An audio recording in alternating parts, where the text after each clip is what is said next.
Muda wote kutoka sasa tutakuwa tunakupeleka hadi ikulu ya Eldoret ambapo Rais William Ruto atakuwa anatoa ujumbe wa mwaka mpya kwa wananchi.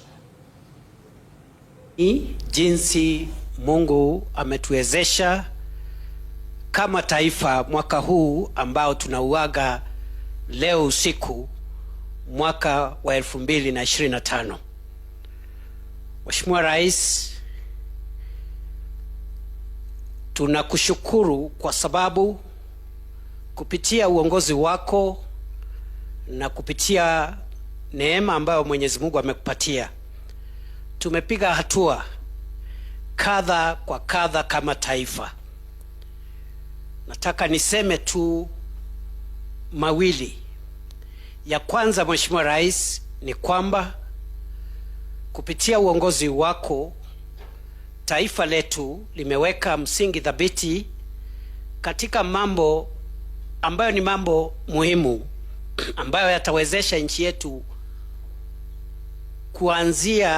kuanzisha safari ya kuingia katika himaya mpya ambayo ni himaya ya nchi ambazo zimeendelea.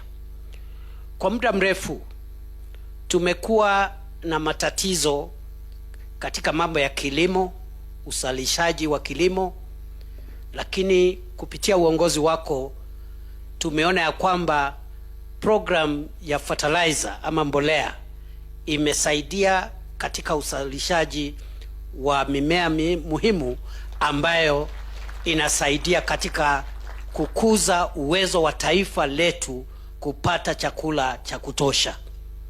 Vile vile tumekuwa kwa muda mrefu tukitamani kuwa na uwezo wa wananchi wengi kuwa na bima ya afya wakati wako wa ugonjwa, na mradi wa afya sasa tuko na wananchi wengi ambao wamejiandikisha, na vile tunaendelea katika 2026 tutaendelea kuboresha mfumo mpya wa afya kuhakikisha kwamba wananchi wengi wamepata matibabu.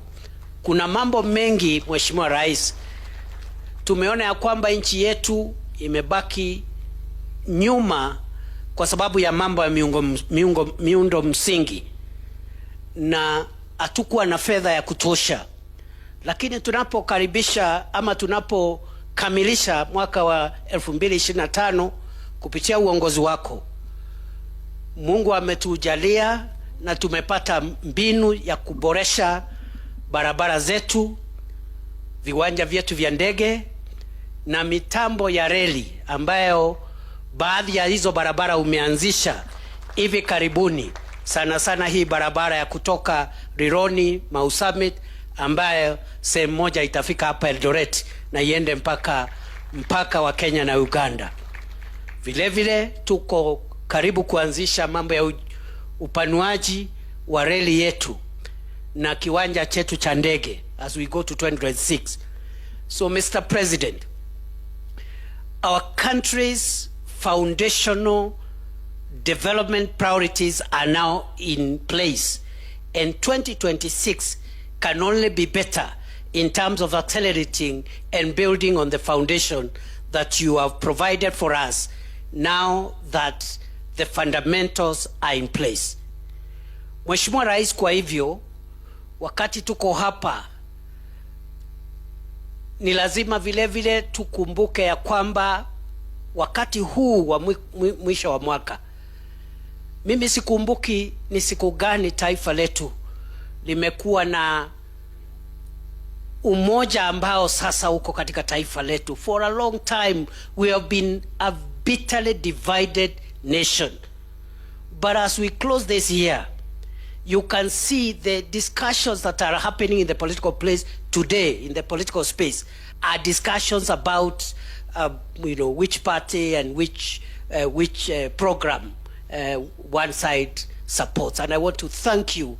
And the greatest gift you've given us as our leader, Mr. President, in 2025 is the crossing of ranks between us who are on your side in 2022 and your political opponents who were in Azimio la Umoja, because now Kenya has a broader political space, and that has helped us to forge national unity and even to heavy lift some of the difficult development programs that have always been difficult to uplift because of a divisive political rhetoric. The housing program, the health program would not have been possible without the support of our brothers and sisters who have joined us to form the broad-based administration which you lead.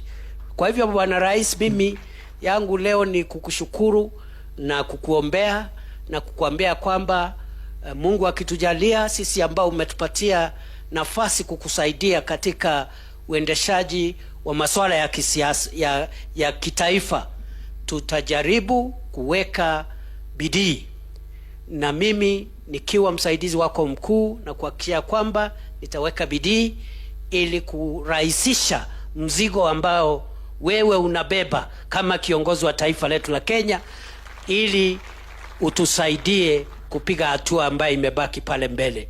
And therefore, Mr. President, I am a grateful Kenyan today, and I am a grateful Deputy President, because I have seen our country make important strides in the last few years, and especially in 2025.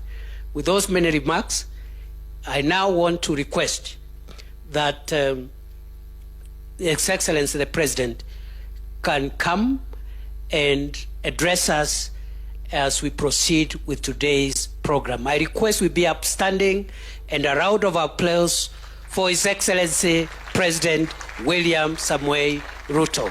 Thank you very much, Mr. President.